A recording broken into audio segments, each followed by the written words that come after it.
The effortless law, script.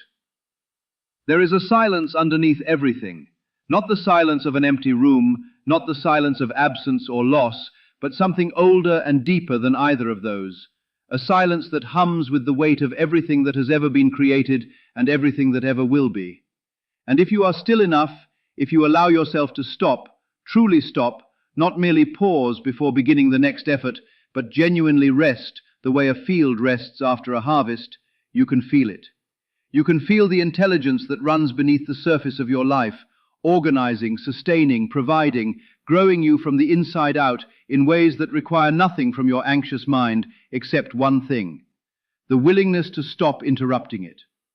Consider for a moment the miracle that is happening inside you right now without any conscious direction from you.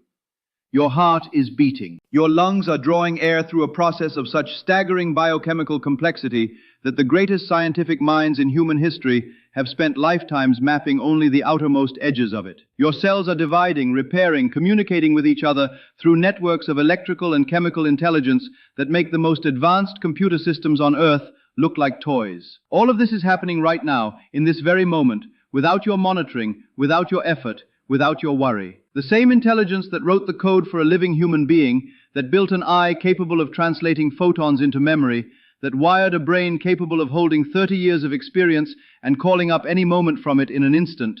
This intelligence is alive in you, and it has never once asked for your help in running its operations. And it has never once failed you in ways that mattered most. You are here, you are alive, you are breathing, and you did not earn any of it. Now understand this, because this is the question that changes everything if you let it fully land in the depths of your consciousness. If the intelligence vast enough to sustain the unfathomable complexity of a living human being operates through effortless surrender, if the power that circulates your blood and repairs your tissue and runs 10,000 biological processes simultaneously needs nothing from your striving mind to do its work, why have you decided that manifesting a relationship, a sum of money, a healed circumstance requires you to grind? Where did you learn that? Who taught you that the same law which governs the bloom of a flower and the orbit of a planet and the healing of a wound needs your anxiety as a fuel source? Because I want to suggest to you that everything you were ever taught about effort, about striving, about earning your way to your desires,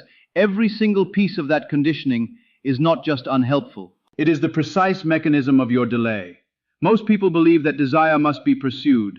They believe, though they have never examined this belief carefully, because it came to them before they had the language to question it, that the universe is some vast cosmic employer dispensing rewards in direct proportion to demonstrated suffering.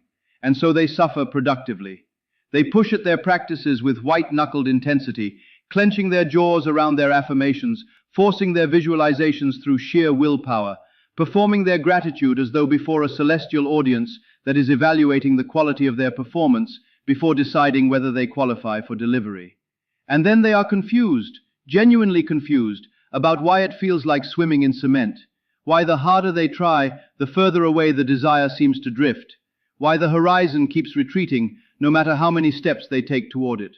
I want to tell you exactly why. Because anxiety is not a neutral force. Anxiety is an assumption. And consciousness does not deliver what you perform. Consciousness delivers what you assume. Feel this deeply, because this is the hinge on which everything turns. When you strive toward a desire from a place of urgency and desperation, underneath that striving is not faith, it is a declaration. A deep, fully operative, structurally embedded declaration that says, it is not yet here. Every anxious practice, every desperate technique performed from a place of need, every visualization executed through clenched teeth, all of it is broadcasting with perfect, unmistakable clarity the assumption that the desire is still absent, still pending, still out there somewhere being withheld, still needing to be earned or coaxed or wrestled into existence. And consciousness, which is the only creative force in the universe, which creates not from what you do, but from what you are.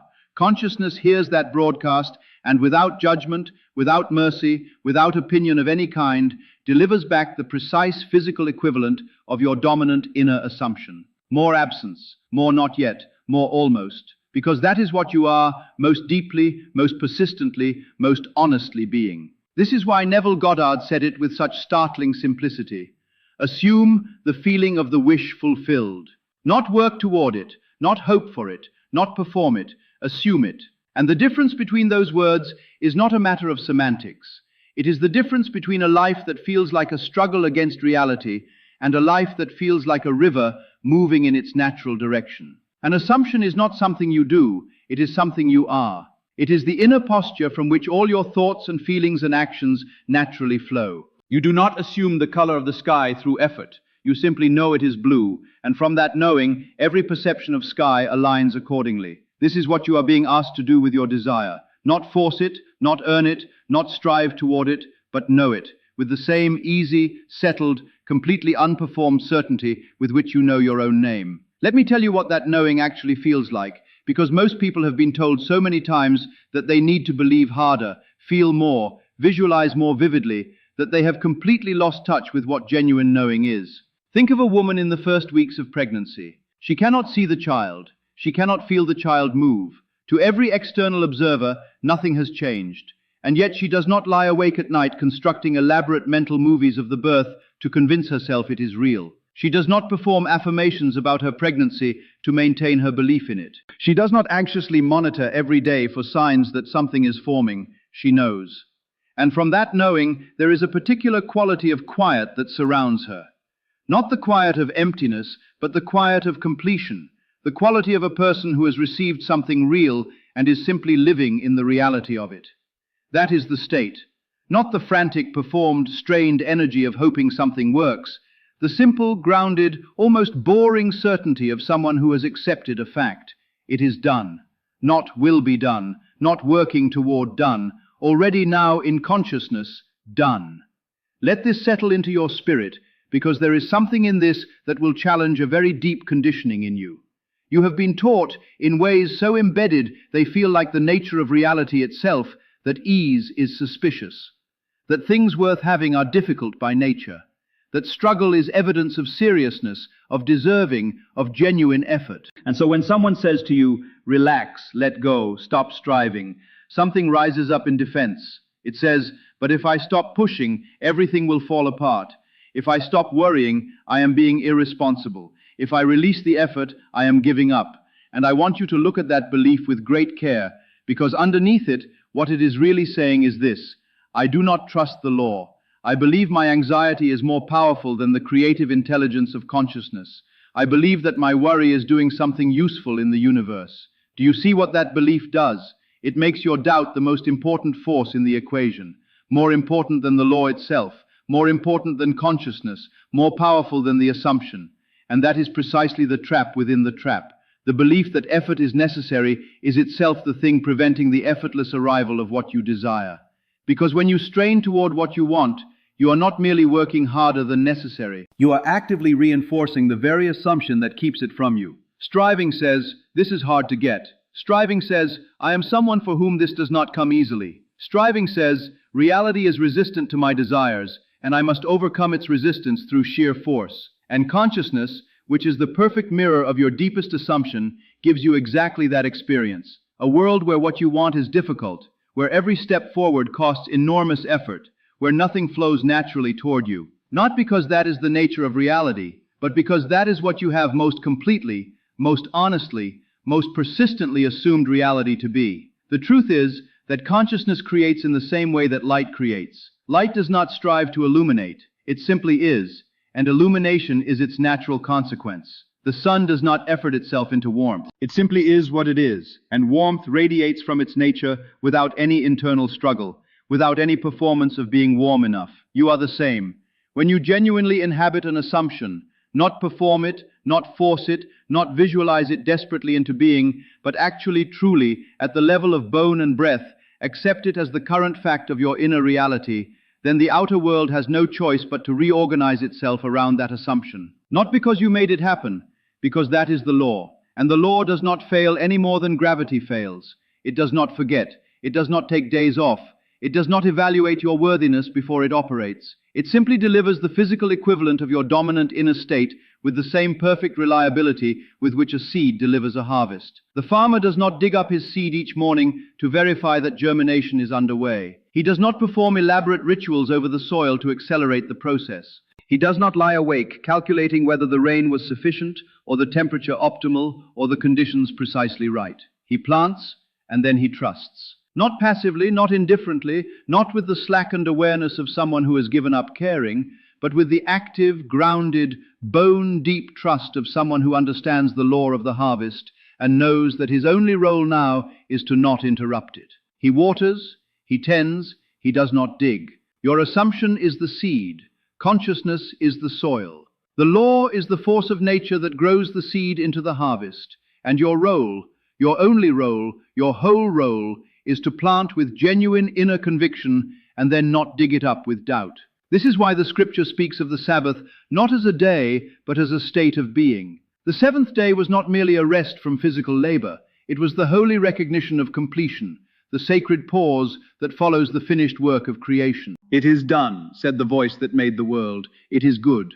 And then rest, not because there was nothing left to do in the physical world, but because the creative work of consciousness was complete. The inner reality had been established, the assumption had been made, the seed was in the ground, and the intelligence that knows how to grow things was already at work. This is your invitation, not to the rest of someone who has given up, to the Sabbath rest of someone who has finished the only work that ever mattered, the inner work, the shift of assumption, the acceptance of the end.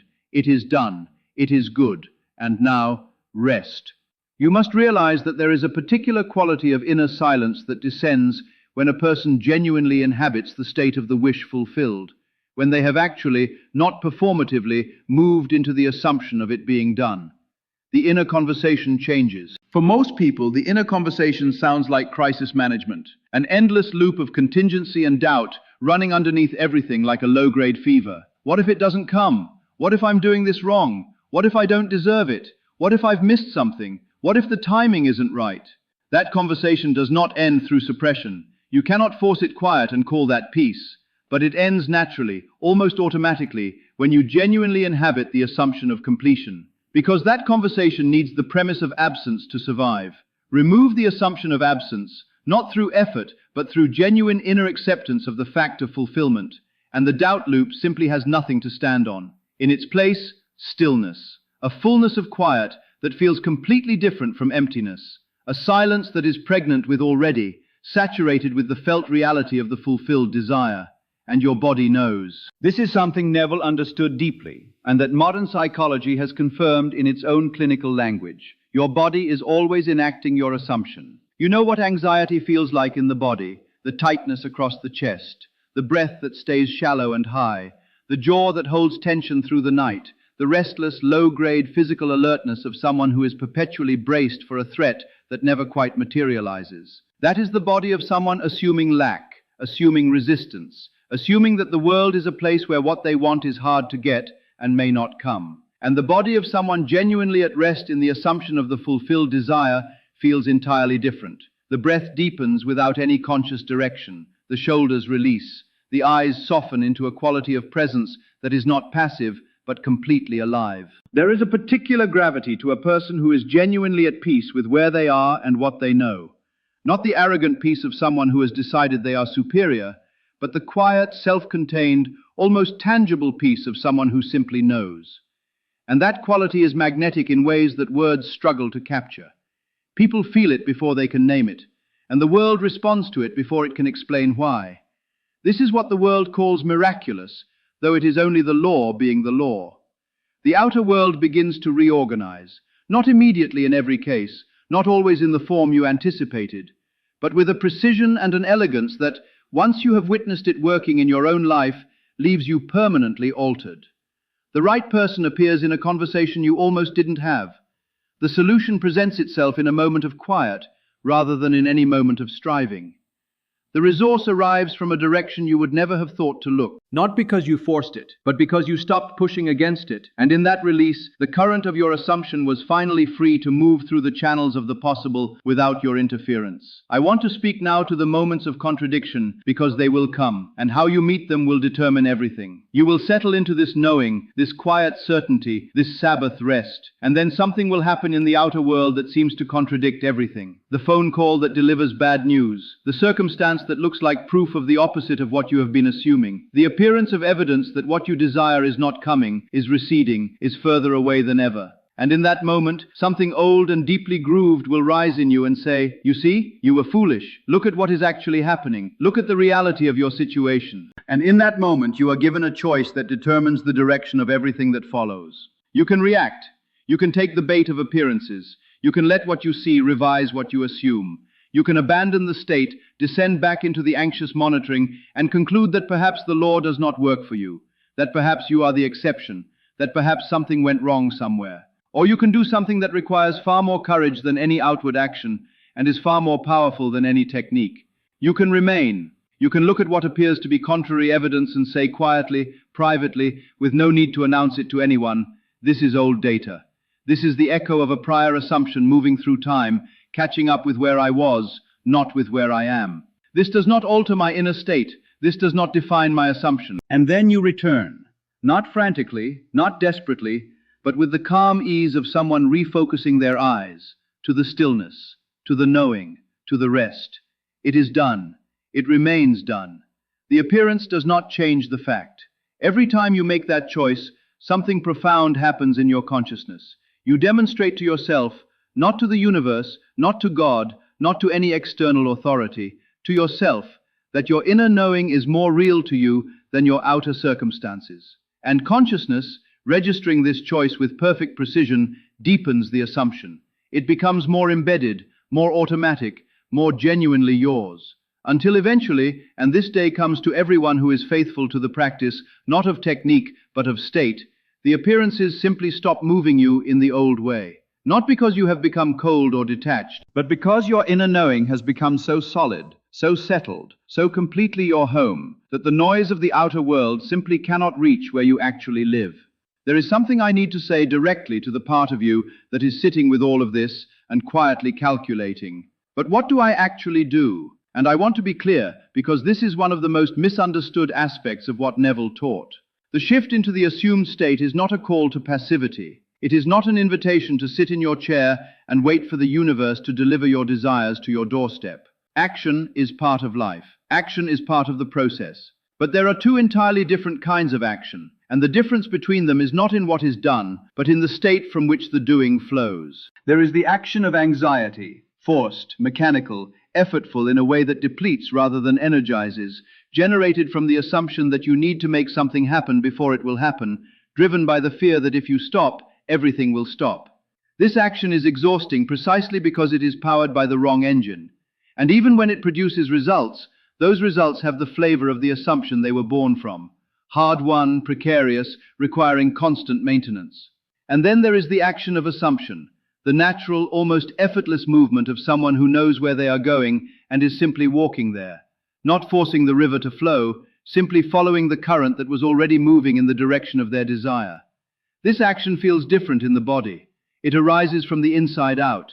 There is an ease to it, even when it requires significant energy, because it is aligned with the assumption rather than fighting against it. And its results are disproportionate to the effort involved, because they are powered not by your striving, but by the law itself.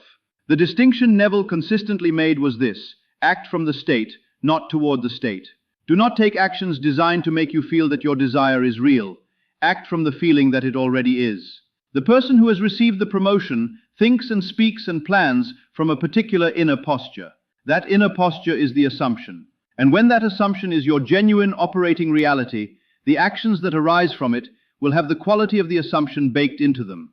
They will carry the frequency of already rather than the frequency of hoping.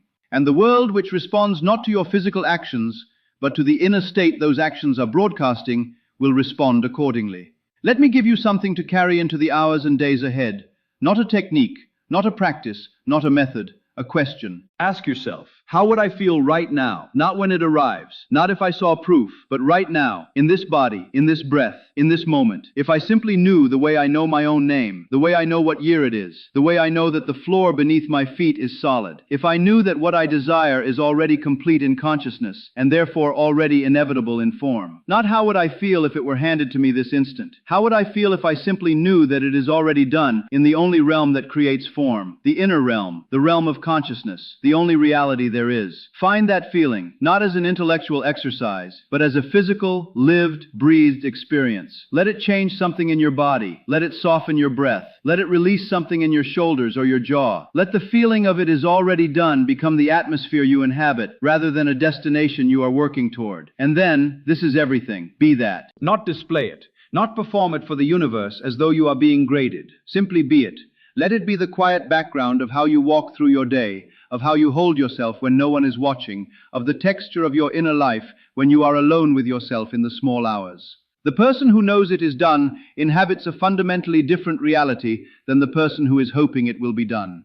They may stand in the same room, face the same circumstances, move through the same world, but they are broadcasting different assumptions, living from different inner states, and consciousness is delivering to each of them the precise physical equivalent of what they are most deeply, most persistently, most genuinely being. You are not here to earn your good. This is perhaps the most important thing I will say tonight, so let me say it twice. You are not here to earn your good. Your desires are not rewards distributed by a cosmic authority in proportion to demonstrated worthiness. They are not prizes for the most disciplined or the most faithful or the most deserving. They are revelations. They are precise, personal, intimate signs of what already exists as your inheritance in the vast field of what is possible. The moment a desire arises in you, it arises because on some level, however dim, however obscured by the noise of conditioning and doubt, you are already aware that this thing belongs to you, that it is available to you, that somewhere in the infinite field of consciousness, this particular reality is already calling your name. Your job is not to create it from nothing. It already exists in the realm of consciousness. Your job is to claim it. And claiming it does not look like striving. It does not look like performing. It does not look like white-knuckling your way through technique after technique from a place of secret terror that none of it will work. Claiming looks like the quiet, genuine, settled acceptance of the fact. This is mine. Not this will be mine if I deserve it. Not this might be mine if I do everything correctly. This is mine, now, in consciousness. And consciousness is the only reality there is. Everything else, the forms, the circumstances, the evidence, the physical manifestations, all of it is merely the echo of the inner reality catching up to what has already been claimed. Your whole work, the work that underlies and gives power to every other thing you do, is that inner acceptance, that settled knowing, that Sabbath rest in the completed reality of your fulfilled desire. So breathe, let your shoulders drop, let your jaw unclench, let the weight of the striving, the monitoring, the performing, the checking, let all of it release, not because you have given up, but because you have finally understood that it was never necessary. The desire in your heart is not a wish, it is not a maybe, it is a promise, and the only thing standing between you and the fulfillment of that promise is your willingness to stop fighting your way toward it and simply open your hands and receive what has been yours all along. It is done. Rest in that. The law does not fail.